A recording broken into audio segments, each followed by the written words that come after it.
Technologies में आपका स्वागत है। आइए दोस्तों, सबसे पहले आप सभी लोगों को मेरी तरफ से ईद की ढेर सारी शुभकामनाएं। ईद का त्यौहार है, खुशी मनाइए, सेफ रहिए और अपने माँ बाप को परेशान मत करिए। पेरेंट्स जो है उनकी दुआएं लीजिए, क्योंकि आजकल मैं इंस्टाग्राम पर इधर उधर बहुत ऐसे वीडियोस आ रहे थे जो अपने पेरेंट्स को छोड़ के चले जाते हैं, उनके साथ बदतमीजी करते हैं। तो ऐसे वीडियोस आजकल बहुत देख रहा हूँ, पता नहीं मेरे को ही क्यों रिकमेंडेशन आ रहे हैं, तो सोचा आप लोगों को थोड़ी सी सीख दे देते हैं। वैसे दोस्तों, हमने एसर की अनबॉक्सिंग कर दिया है। अगर आपको वीडियो देखना है तो देख लीजिए, बहुत इंटरेस्टिंग फ़ोन है और बहुत अच्छा कमबैक किया है एसर ने, तो वो आपको पता चल जाएगा हमारे उस वाले वीडियो में।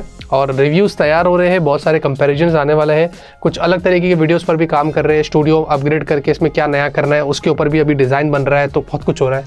तो देखते हैं, let's how it goes. Like करिए, सपोर्ट करिए, सब्सक्राइब करके रखिए अगर आपने नहीं किया है। आज टेक न्यूज़ है तो टेक न्यूज़ पर खूब सारा प्यार तो बनता ही है। और फटाफट से आज की टेक न्यूज़ शुरू करते हैं।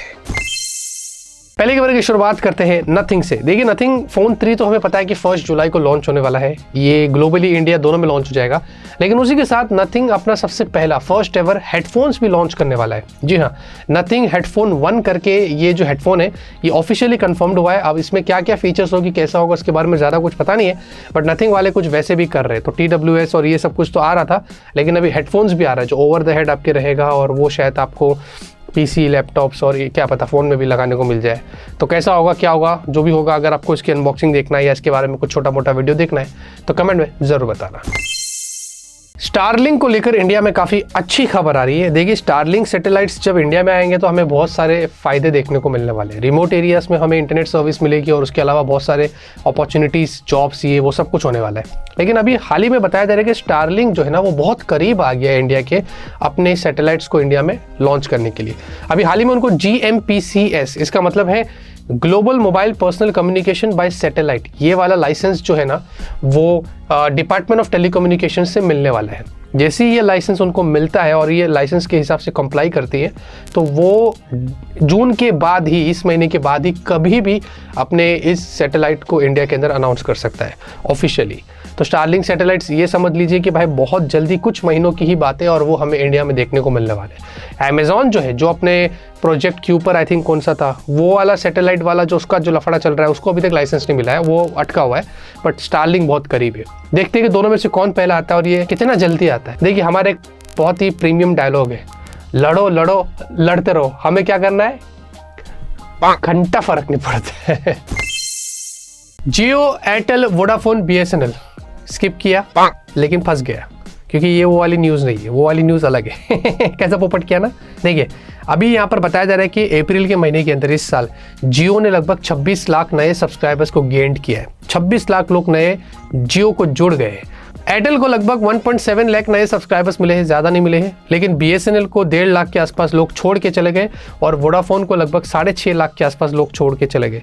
यानी कि वो जो बातें हो रही थी कि वोडाफोन 2026 में इंडिया में शटडाउन हो जाएगा, बोरिया बिस्तर बांध के निकल लेगा, वो यहाँ पर सही हो रही थी। सोचो दोस्तों, जियो को कितने सारे सब्सक्राइबर्स मिले, जो बहुत ज़्यादा है। आप मुझे कमेंट में ज़रूर बताइए कि इनमें से आप कौन से कंपनी का सिम कार्ड इस्तेमाल करते हैं और आपका एक्सपीरियंस यहाँ पर कैसा है, ज़रूर बताना। अगर आप एक बजट टैबलेट की तलाश कर रहे हैं तो शायद आपको Redmi Pad 2 भा जाएगा, क्योंकि ये जो टैबलेट है इंडिया के अंदर अंडर 15,000 रुपीज़ में लॉन्च हो रहा है। 18 जून को ऑफिशियल लॉन्च डेट आ गई है। इसमें आपको 11 इंच की बड़ी डिस्प्ले मिलने वाली है, जिसमें 90 हर्ट्ज़ की रिफ्रेश रेट होगी। MediaTek G100 अल्ट्रा वाली चिपसेट आपको मिलेगी। ये एकदम से बैलेंस्ड बेसिक चिपसेट आपको देखने को मिलेगी। 9000 mAh की बैटरी है। वैसे ग्लोबली लॉन्च हो गया है, ये 15,000 के ऊपर गया था, लेकिन इंडिया में ऑब्वियसली 15,000 के नीचे आपको मिल सकता है। तो आफ्टर अ लॉन्ग टाइम आपको एक बजट टैबलेट देखने को मिलने वाला है, जिसमें ये भी बोला जा रहा है कि स्टाइलिश भी होगा, तो उसके भी फंक्शनैलिटीज आपको देखने को मिल सकती है। लेट्स सी, देखते हैं। अगर आपको Redmi Pad 2 के बारे में जानना है, अगर आप चाहते हैं कि मैं इसकी अनबॉक्सिंग करूँ, बजट टैबलेट है कुछ इसके बारे में बताऊँ, तो कमेंट में ज़रूर बताओ। Xiaomi 16 को लेकर काफ़ी इंटरेस्टिंग खबर आ रही है। बताया जा रहा है कि Xiaomi 15, जिसमें आई थिंक हमें 5200 आई थिंक समथिंग ऐसी कुछ बैटरी देखने को मिल रही थी, तो अब Xiaomi 16 जो आ रहा है वो बहुत खतरनाक बैटरी के साथ आएगा।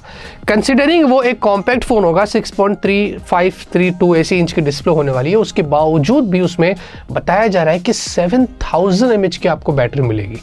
Now this is super crazy. ये पहली बार ऐसा होगा कि कोई कॉम्पैक्ट फोन है जिसमें 7000 mAh की आपको बैटरी देखने को मिलेगी, और वो Xiaomi 16 में हमें देखने को मिल सकता है, जो प्रॉब्ली इस साल हमें सितंबर अक्टूबर के आसपास जो वो देखने को मिलेगा, या हो सकता है कि अगले साल मार्च या जो MWC आता है तब शायद वो आ सकता है। तो ये एक बहुत बड़ी खबर है, और अगर ऐसा होता है तो फिर कॉम्पैक्ट स्मार्टफोन के मार्केट में एक बहुत बड़ा ब्रेक थ्रू होगा कि इतने छोटे छोटे फोन्स में भी इतनी बड़ी बड़ी कैपेसिटी की बैटरी ब्रांड्स लगा कर दे रही है, और Xiaomi 16 उनमें से पहला फोन हो सकता है।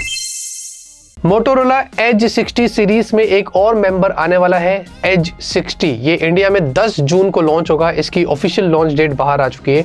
इसमें डायमेंसिटी 7400 होगा, IP68 69, 4500 निट्स वाली आपको बड़ी डिस्प्ले मिलेगी जो कि कर्व्ड होगी। आई विश यहाँ पर फ्लैट होती तो ज़्यादा अच्छा होता। और साथ ही साथ इसमें टेलीफोटो सेंसर होगा और लॉन्गर अपडेट्स भी होंगे। तो ये सारी चीज़ें यहाँ पर ऑफिशियली कंफर्म्ड हो चुकी है, और लेट्स सी कि कैसा होता है, क्योंकि Edge 60 फ्यूजन आया, Edge 60 स्टाइलस आया, Edge 60 Pro आया, अब Edge 60 आ रहा है, इसके बाद शायद Edge 60 Neo भी आएगा। तो देखते हैं दोस्तों ये फ़ोन कितना अच्छा होता है और कितनी अच्छी प्राइस पर हमें देखने को मिलता है, क्योंकि डायमेंसिटी 7400 है, तो अंडर 25 ही मैं एक्सपेक्ट कर रहा हूँ। जब आएगा आपको 10 तारीख को सब कुछ बताएंगे। पोको F7 फाइनली इंडिया के अंदर लॉन्च के लिए टीज हो चुका है। इसका पहला ऑफिशियल टीजर बाहर आ चुका है। ज़्यादा इन्फॉर्मेशन मिली नहीं है, बस उन्होंने अपने F सीरीज़ की बात करी है, लेगेसी की बात करी है और पोको F1 की बात करी है इस पोस्टर के अंदर, जिससे ये पता चल रहा है कि ऑब्वियसली वो पोको F7 की ही बात कर रहे हैं। अब ये स्मार्टफोन मोस्ट प्रॉब्ली जून की एंड में हमें देखने को मिलने वाला है, जिसकी अनबॉक्सिंग करके आपको बहुत सारी इन्फॉर्मेशन देंगे, कंपैरिजन्स करेंगे, रिव्यू करेंगे। लेकिन let's see how it goes. इस बार पोको वाले क्या खास प्लान करते हैं और क्या कुछ होता है और कितनी अच्छी प्राइसिंग होती है, ये हमें कुछ दिनों में ही पता चलेगा। एप्पल को लेकर काफ़ी अच्छी खबर आ रही है। Finally after a long time ऐसा बताया जा रहा है कि जो बेस मॉडल्स हो गए iPhone 17 के, इनमें भी आपको इस बार 120 हर्ट्ज की डिस्प्ले मिलने वाली है। खाओ मां कसम। देखो एप्पल वाले मतलब कैसे ना इतना रोलाया, और अभी भी ये लीक्स है, ये कोई कंफर्म न्यूज़ नहीं है, अभी भी ये लीक्स है।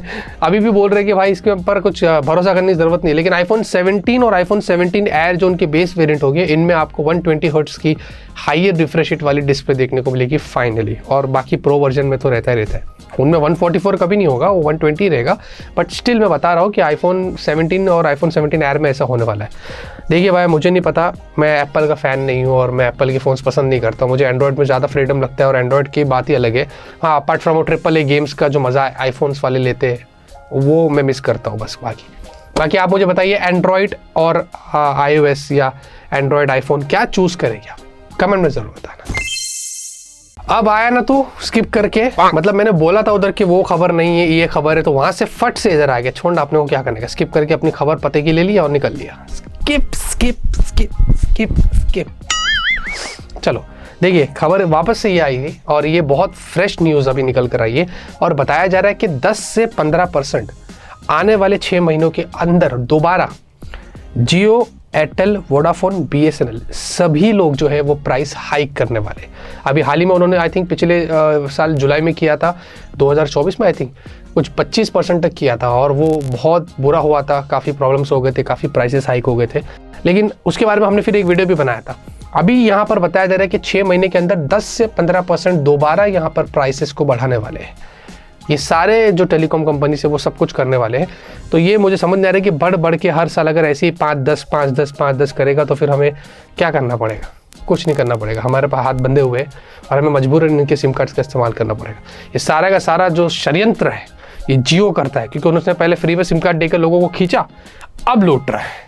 ये दिमाग है अंबानी, ये दिमाग है। चलो बताइए दोस्तों, ये खबर सुनकर आपको कैसा लगा है प्राइस हाइक के बारे में? कमेंट में जरूर बताना। आज के दिन से खत्म होते हुए करता हूं आपको आज की वीडियो पसंद आई, लाइक करिए। तब तक के लिए ऑलवेज कीप स्माइलिंग।